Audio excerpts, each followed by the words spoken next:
Welcome to the lifestudy.com। Hi, this is Shwetam. आज हम start करेंगे WordPress web development course and first class में हम स्टार्ट करेंगे with the basic introduction. Introduction में हम पढ़ेंगे कि वेबसाइट क्या होता है। Website is a collection of web pages. Website कुछ नहीं, बस आपके कुछ वेब पेजेस का एक कलेक्शन है। वेब पेजेस जो कि आपका बनता है मिलकर इमेजेस से, साउंड से, वीडियो से, टेक्स्ट से, ग्राफिक्स से, सारी चीज़ें मिलाकर जो एक पेज क्रिएट होता है उसको हम बोलते हैं वेब पेज। हम बात करें वेबसाइट की टाइप्स की, तो हमारे पास दो टाइप की वेबसाइट्स होती हैं, जिसमें पहली वेबसाइट होगी आपकी स्टैटिक वेबसाइट, जो कि आपकी डेटाबेस से कनेक्टेड नहीं होती। इट मीन्स इसमें आप कुछ चीज़ डिज़ाइन ज़रूर कर सकते हो, एलिमेंट्स को आपने डिज़ाइन कर दिया, आपने बहुत अच्छी इमेजेस लगा दी, आपने एक फॉर्म क्रिएट कर दिया, बट जो भी यूज़र इनपुट देगा वो इनपुट आप कहीं स्टोर नहीं करेंगे, क्योंकि इसमें डेटाबेस नहीं होगा। ये सिर्फ कुछ इंफॉर्मेशन को शो करने के लिए, कुछ डिज़ाइनिंग को दिखाने के लिए आप क्रिएट कर सकते हैं।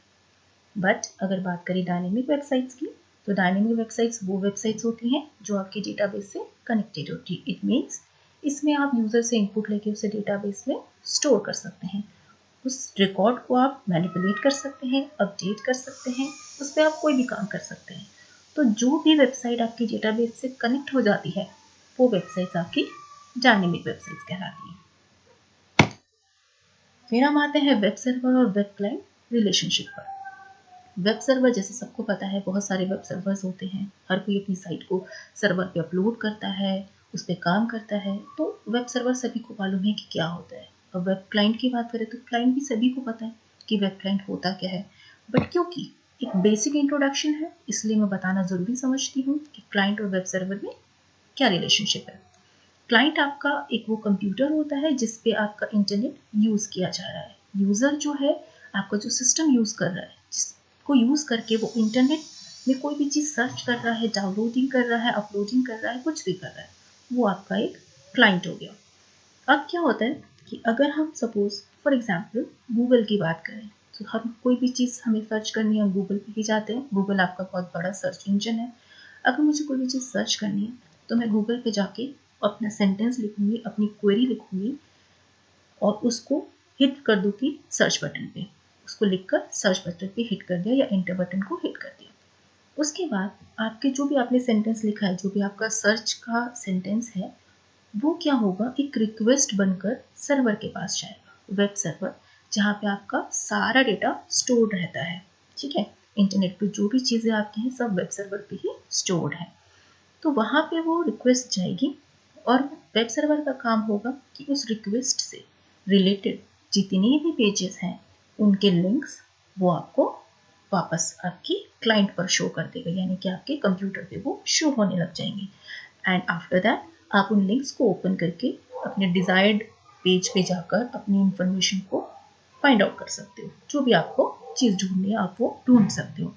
तो दैट्स हाउ आपका क्लाइंट और वेब सर्वर इस तरीके से कनेक्टेड है, इस तरीके से काम करता है। नेक्स्ट हम चलते हैं वर्डप्रेस वेब डेवलपमेंट में, जो कि आपका बेसिक टॉपिक है। वर्डप्रेस क्या है? वर्डप्रेस एक वेबसाइट डिजाइनिंग का, वेब डेवलपमेंट का एक टूल है और ये हमें बहुत अमेजिंग वे प्रोवाइड करता है, जिससे यूज़ करके हम क्या कर सकते हैं, वेबसाइट को या ब्लॉग्स को क्रिएट कर सकते हैं।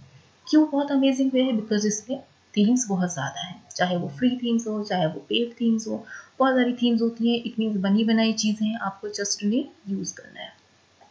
More than 34% of websites are built using WordPress। 34%, और आई कैन से 40% से भी ज़्यादा वेबसाइट्स जो आजकल होती हैं वो आपकी वर्डप्रेस पे बनाई जाती हैं। सो आपका जो हम ये बोल सकते हैं कि जो ये पॉपुलर CMS है, यानी कि कंटेंट मैनेजमेंट सिस्टम, ये बहुत फेमस है आपके ब्लॉग्स को, आपकी वेबसाइट्स को डेवलप करने के लिए, बहुत ही फेमस है। बहुत सारी साइट्स, यानी कि थाउजेंड ऑफ साइट्स आपकी, जिसमें आपकी न्यूज़ साइट्स हो गई, कुछ अपडेशन वाले हो गए, कुछ रिसोर्सेज हो गए, ट्रेनिंग ट्यूटोरियल, एंडलेस, कितनी भी साइट्स हैं, सब में आपका वर्डप्रेस यूज़ होता है, जिनको वर्डप्रेस को यूज़ करके हम इन साइट्स को क्रिएट कर सकते हैं। नेक्स्ट, वर्डप्रेस एक्चुअल में क्या है, हम इसे डिफाइन कैसे कर सकते हैं। अभी तो हमें ये पता है चला है कि वर्डप्रेस कहाँ यूज़ कर रहे हैं, क्यों यूज़ कर रहे हैं, बट एक्चुअली में उसे डिफाइन कैसे करेंगे। तो हम इसे डिफाइन इस तरीके से कर सकते हैं कि ये एक ओपन सोर्स CMS है। CMS means content management system. Content management system ऐसा कुछ खास नहीं होता, बट ये एक मेन पोर्शन इसलिए कहलाता है क्योंकि कंटेंट ही आपका सब कुछ है वेबसाइट में। आपका कंटेंट, एक इमेज भी आपका कंटेंट है, आपका टेक्स्ट भी एक कंटेंट है, आपका वीडियो भी एक कंटेंट है, लेकिन इन कंटेंट को आपने किस तरीके से लगाया है उस पर आपकी पूरी डिजाइनिंग मैटर करती है।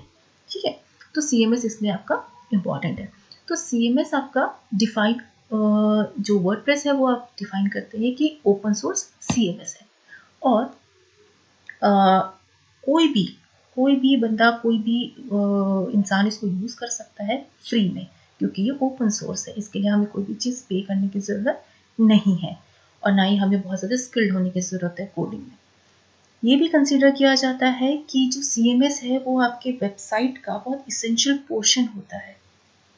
जैसे कि मैंने आपको बताया कि CMS क्या है, कुछ नहीं, सिर्फ आपका कंटेंट किस तरीके से आपने मैनेज करा है वो चीज़ है। तो वो कुछ ना हो के भी आपका बहुत कुछ है, क्योंकि अगर एक टेक्स्ट का आई कैन से अलाइनमेंट या उसका जो प्रोपोर्शन है वो सही नहीं है, तो फिर वो चीज़ अच्छी नहीं लगेगी। तो डिज़ाइनिंग में सब चीज़ें क्या होती है, एक्चुअल पोर्शन भी होनी चाहिए, एक्चुअल जगह भी होनी चाहिए, तभी वो अच्छी दिखती है। तो ये बहुत अच्छा एक वे है, एक टूल है जिसकी हेल्प से आप बहुत अच्छा CMS कंटेंट को अपना मैनेज कर सकते हो, और जिसके लिए आपको कोई भी नॉलेज की, स्किल्ड नॉलेज की ज़रूरत नहीं है। थोड़ी बहुत तो नॉलेज होनी चाहिए, लेकिन बिल्कुल स्किल्ड नॉलेज की ज़रूरत नहीं है, स्किल्ड होने की ज़रूरत नहीं है, आई कैन से। और अल्टीमेट रिजल्ट क्या निकला है इसका, कि वर्डप्रेस जो है उसने बहुत लोगों को हेल्प किया है, सबको हेल्प करता है कि एक बहुत अच्छी वेबसाइट को वो बिल्डअप कर सके, चाहे उन्हें कोडिंग आए चाहे ना आए। और यही हम लोग भी बोलते हैं, चाहे आपको कोडिंग आए चाहे ना आए, फिर भी आप अपनी वेबसाइट को खुद से क्रिएट कर सकते हैं। आगे चलते हैं। आगे हम आते हैं एडवांटेजेस ऑफ वर्डप्रेस पर। वर्डप्रेस के क्या क्या एडवांटेजेस हो गए। First advantage is it allows you to manage user with different roles and permission. इसका सबसे पहला एडवांटेज है कि हर यूजर को डिफरेंट डिफरेंट रोल्स और परमिशंस दे सकता है। रोल्स एंड परमिशन से मतलब कि कुछ चीज़ें हैं वर्डप्रेस में जो आप सबको शो करना चाहते हो तो आप पब्लिक कर सकते हो, कुछ चीज़ें हैं जो आप उन्हें हाइड करना चाहते हो तो आप उसको शो नहीं करना चाहते तो वो आप कर सकते हो। आप ये सारी परमिशंस, ये सारे रोल्स यूजर्स को प्रोवाइड कर सकते हो। WordPress media management is quick and easy to use. WordPress का जो मीडिया मैनेजमेंट जो है वो बहुत फास्ट वर्क करता है और बहुत इजी है यूज करना। वर्डप्रेस प्रोवाइड करता है WYSI it means what you see is what you get. ये आपका एडिटर कहलाता है वर्डप्रेस। मीन्स जो आप देख रहे हो वही आपका काम हो रहा है, वही आपको मिल रहा है। तो ये इस टाइप का एडिटर आपका कहलाता है, जिसमें आपका टेक्स्ट का कंटेंट है या आपकी इमेज से कुछ भी है, जैसा आप उसे देख रहे हो वैसा ही वो लेआउट बन के तैयार होगा। नेक्स्ट, अब बात करते हैं। अब हमने जान लिया कि वर्डप्रेस क्या है, कहाँ यूज़ हो रहा है, क्यों यूज़ हम इतना कर रहे हैं, क्यों इतना फेमस हो रहा है। अब हम बात करते हैं कि इसकी अगर हम इंस्टॉलेशन की बात करें तो इसके लिए हमें क्या क्या चीज़ों की नीड होगी। सबसे पहले कोई भी चीज़ पढ़ने के लिए हमें जानना होता है कि उस सॉफ्टवेयर की हार्डवेयर और सॉफ्टवेयर रिक्वायरमेंट क्या है। इट मीन्स अगर हम अपने सिस्टम में चलाना चाहें तो क्या हमारे सिस्टम में वो टूल चल सकता है या नहीं चल सकता है। तो हार्डवेयर सॉफ्टवेयर रिक्वायरमेंट आपकी वर्डप्रेस के लिए है कि आपका डिस्क स्पेस जो है वो कम से कम 1 GB होना चाहिए। 1 GB क्यों होना चाहिए? बिकॉज आजकल इमेजेस ही आपकी इतनी हैवी होने लगी। अगर आप वीडियोस डालोगे, आप ग्राफिक्स अच्छा रखना चाहते हो, तो हर चीज़ है, तो इसलिए आपका डिस्क स्पेस होना चाहिए। वेब सर्वर आपका अपाचे ही बेसिकली हम यूज़ करते हैं, तो जिंक्स की हमें ज़रूरत नहीं पड़ती, पर फिर भी ये आपका एक अनदर वेब सर्वर है, आप यूज़ कर सकते हैं। तो हम जो है अपाचे के साथ जाएंगे। वेब सर्वर है अपाचे। और डेटाबेस में हम बात करें तो हम MySQL ये यूज़ करते हैं। तो MySQL जो आपका वर्जन है वो 5.0.15, ये उससे बड़ा आपका ग्रेटर वर्जन जाएगा इसमें। बेसिकली अभी हम देखें तो 5 पॉइंट समथिंग ही चल रहा है, तो वो हम यूज़ कर सकते हैं। या फिर आप MariaDB भी यूज़ कर सकते हो, ये भी आपका एक इसका डेटाबेस का आपका एक नाम है, वो भी आप यूज़ कर सकते हो। रैम आपकी चाहिए 512 MB मिनिमम चाहिए, ठीक है। PHP का जो वर्जन है वो 7.3 या उससे ग्रेटर चाहिए, तो बेसिकली 7.4 ये सब चल रहा है, तो ये हम यूज़ कर सकते हैं इजीली। और आपका प्रोसेसर जो है 1.0 गीगाहर्ट्ज होना चाहिए। तो ये आपकी बेसिक रिक्वायरमेंट्स हैं हार्डवेयर सॉफ्टवेयर की, जो आपको बताती हैं कि आपके सिस्टम पे ये चल सकता है या नहीं चल सकता। नेक्स्ट हम आते हैं इंस्टॉलेशन प्रोसेस पे, जिसमें हमें 3 चीज़ें मेन है। एक तो XAMPP कंट्रोल पैनल।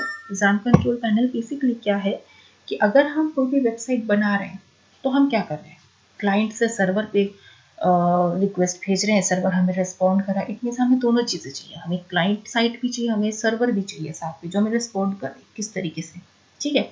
तो उसके लिए हम सर्वर का यूज़ करें। और अब हम वेब सर्वर पे अगर आप ऑनलाइन कर रहे हैं तो ठीक है, आप अपना सर्वर परचेज कर सकते हैं, बट मैं रिकमेंड नहीं करती कि आप शुरू में अपना सर्वर परचेज करें, बिकॉज हो सकता है कि आप तब तक अच्छी चीज़ ना बना पाए, आपका सर्वर का टाइम वेस्ट चला जाए, आपके पैसे वेस्ट चले जाए। तो इट वुड बी बेटर कि अगर आप लोकल होस्ट पे उसे चलाओ, यानी कि लोकल सर्वर पे आप यूज़ करो, और जब वो चीज़ बन के रेडी हो जाए, आपको लगे कि हाँ गुड टू गो है, तब आप जाके उसको एक डोमेन लेके, सर्वर लेके आप उसको अपलोड कर दो। तो ये हम कर सकते हैं। तो XAMPP कंट्रोल पैनल बेसिकली हम इसलिए यूज़ करते हैं ताकि हमें लोकल सर्वर एक मिल जाए। उसका ये लिंक आपको नज़र आ रहा होगा यहाँ पे, यहाँ से आप XAMPP कंट्रोल पैनल जो है इंस्टॉल कर सकते हो। PHP जो इंस्टॉल्ड होगी आपके XAMPP के साथ ही इंस्टॉल्ड हो जाएगी, आपको अलग से कुछ इंस्टॉल करने की ज़रूरत नहीं है। तो हमें बेसिकली 2 चीज़ें चाहिए, XAMPP और वर्डप्रेस।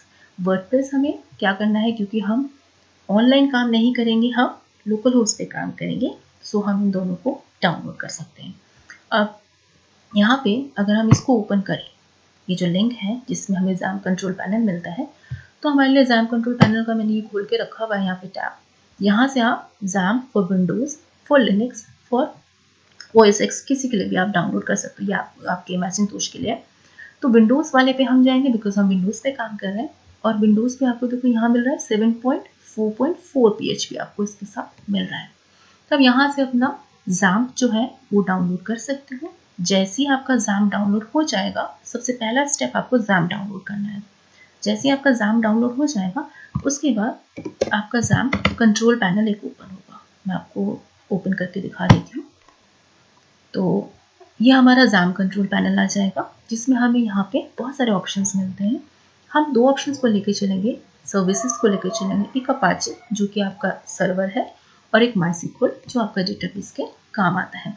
मैंने दोनों को स्टार्ट कर रखा है, इसलिए यहाँ पे स्टॉप के बटन दिख रहे हैं आपको। तो आपको क्या करना है, ये इनिशियली आपका इस तरीके से आएगा। आपको क्या करना है, अपाचे को स्टार्ट करना है, साथ ही साथ आपको MySQL को भी स्टार्ट करना है। तो ये जब दोनों सर्विसेज आपके स्टार्ट हो जाएंगी, आप चाहो तो उसके बाद XAMPP कंट्रोल पैनल को आप मिनिमाइज कर सकते हो, चाहो तो आप क्लोज भी कर सकते हो, ये बैकग्राउंड में चलता रहेगा, कोई इश्यू नहीं है। तो मैं इसको बंद कर देती हूँ। यहाँ से मेरा XAMPP जो है वो इंस्टॉल हो चुका है। आप लोगों को भी अपने सिस्टम में सबसे पहले XAMPP को इंस्टॉल करना है। आफ्टर दैट हम जाएंगे अपने सेकेंड वाले ऑप्शन पे, जिसमें हमारा आता है वर्डप्रेस डाउनलोड करना। वर्डप्रेस हम कैसे डाउनलोड करेंगे, वर्डप्रेस का भी लिंक वहाँ पे जो दिया हुआ है उस पर हम देखेंगे। क्लिक अगर आप उस पे करते हो तो आपको मिलेगा यहाँ पे वर्डप्रेस 5.4। इसको आप डाउनलोड करोगे तो आपका पूरा वर्डप्रेस का फोल्डर जो है वो जिप फोल्डर एक डाउनलोड होगा। अब जिप फोल्डर आपका डाउनलोड्स में डाउनलोड होता है या आप उसे डेस्कटॉप में रखते हो, डिपेंड्स ऑन यू, आपने जहाँ पे भी उसे रखा है। जिप फोल्डर को डाउनलोड करने के बाद आपको उसे अनजिप करना पड़ेगा। अनजिप करके आपका जो, यहाँ से मैं इसे बंद कर देती हूँ, ओके। आपका जो वर्डप्रेस का फोल्डर है, सपोज मैंने अपने डेस्कटॉप पे ही इसको अनजिप कर दिया है, इस तरीके से मेरा एक फोल्डर यहाँ पे बन के आ जाएगा अनजिप करने के बाद। इसे अगर मैं ओपन करके देखूँ, इसमें ऐसा कोई बहुत ज़्यादा खास नहीं है, बहुत कम चीज़ें हैं, लेकिन फिर भी बहुत सब कुछ है इसमें। तो हमारे पास ये फोल्डर जो बन के आया है, इसको मैं रीनेम कर सकती हूँ अपनी साइट के नेम से, या जिस भी नाम से आप चाहो, और इसको हम प्लेस कर देंगे अपनी रूट डायरेक्टरी में। तो ये जो प्रैक्टिकल का काम है ये हम स्टार्ट करेंगे कल से, बिकॉज आज हमारी थी theoretical class, first class basic introduction की, जिसमें आपने कुछ चीज़ें पढ़ी, कुछ चीज़ें समझी। अगर आपको समझ आया तो वेल एंड गुड है, नहीं समझ आया तो आप हमारे चैट सपोर्ट सिस्टम पे हमसे बात कर सकते हो, हमसे कोई भी क्वेरी आप कर सकते हो। तो आपको इसको पढ़ना है और इसको ट्राई करके देखना है। आपका काम जो है XAMPP को डाउनलोड करना और वर्डप्रेस को डाउनलोड करना, फिलहाल आज के लिए यही काम है। सो मिलते हैं नेक्स्ट क्लास में। Thank you so much.